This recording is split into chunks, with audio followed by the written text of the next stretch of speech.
नमस्कार, आपका मेरे चैनल में स्वागत है। आज मैं आपको सबरी जयंती पर सबरी की कहानी सुनाने जा रही हूँ। फागुन मास की सप्तमी को सबरी जयंती मनाई जाती है। सबरी का जिक्र तो हम सब ने रामायण में सुना, जाना और पढ़ा भी है। आज हम आपको सबरी के बारे में विस्तार से बताएंगे। सबरी श्री राम की परम भक्त थी, जिन्होंने राम को अपने झूठे बेर खिलाए थे।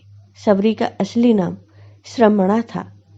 वह भील समुदाय के सवर जाति से संबंध रखती थी। इसी कारण कालांतर में इनका नाम सबरी पड़ा। सबरी के पिता भीलों के मुखिया थे। श्रमणा का विवाह एक भील कुमार से तय हुआ था। उनके यहाँ एक परंपरा थी कि विवाह से पहले पशुओं की बलि दी जाती थी। इसलिए विवाह से पहले पशु बलि के लिए लाए गए, जिन्हें देखकर श्रमणा बड़ी आहत हुई और उन्होंने मन में सोचा, यह कैसी परंपरा है। न जाने कितने बेजुबान और निर्दोष जानवरों की हत्या की जाएगी। इस कारण सबरी विवाह से एक दिन पूर्व भाग गईं। वह अनेकों जगह गईं, लेकिन उन्हें भील समुदाय के होने के कारण कहीं शरण नहीं मिली। चलते चलते वो दंडकारण्य वन में पहुंच गईं।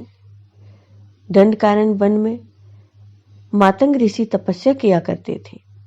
श्रमणा उन्हीं की सेवा करना चाहती थी, पर वह भील जाति की होने के कारण उसे अवसर न मिलने का अंदेशा था।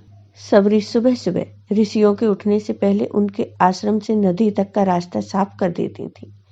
कांटे चुनकर रास्ते में साफ बालू बिछा देती थी। यह सब ऐसे करती थी कि किसी को इसका पता नहीं चलता था कि यह सब कौन करता है। एक दिन ऋषि श्रेष्ठ को सबरी दिख गई और उनकी सेवा से ऋषि अति प्रसन्न हो गए और उन्होंने सबरी को अपने आश्रम में शरण दे दी। जब मतंग ऋषि का अंत समय आया तो उन्होंने सबरी से कहा कि वे अपने आश्रम में ही भगवान श्री राम की प्रतीक्षा करें। वे उनसे मिलने जरूर आएंगे। मतंग ऋषि की मौत के बाद सबरी का समय भगवान राम की प्रतीक्षा में बीतने लगा। वह अपना आश्रम एकदम साफ रखती थी। रोज भगवान राम के लिए मीठे बेर तोड़कर लाती थी। बेर में कीड़े ना हो और वह खट्टा ना हो, इसके लिए वह एक एक बेर चक्कर तोड़ती थी। ऐसा करते करते कई साल बीत गए। एक दिन सबरी को पता चला कि दो सुंदर युवक उन्हें ढूंढ रहे हैं, तो सबरी समझ गई कि उनके प्रभु राम आ गए। उस समय तक वह वृद्ध हो गई थी, लेकिन श्री राम के आने की खबर सुनते ही उनमें चुस्ती आ गई और वह भागती हुई अपने भगवान राम के पास पहुंची और उन्हें अपने आश्रम में लेकर आई और उनके पांव धोकर उन्हें बिठाया और अपने तोड़े हुए मीठे बेर भगवान राम को दिए। भगवान राम ने बड़े प्रेम से वे बेर खाए और लक्ष्मण को भी खाने को कहा। लक्ष्मण को जूठे बेर खाने में संकोच हो रहा था, लेकिन राम का मन रखने के लिए उन्होंने बेर उठा तो लिए, लेकिन खाए नहीं।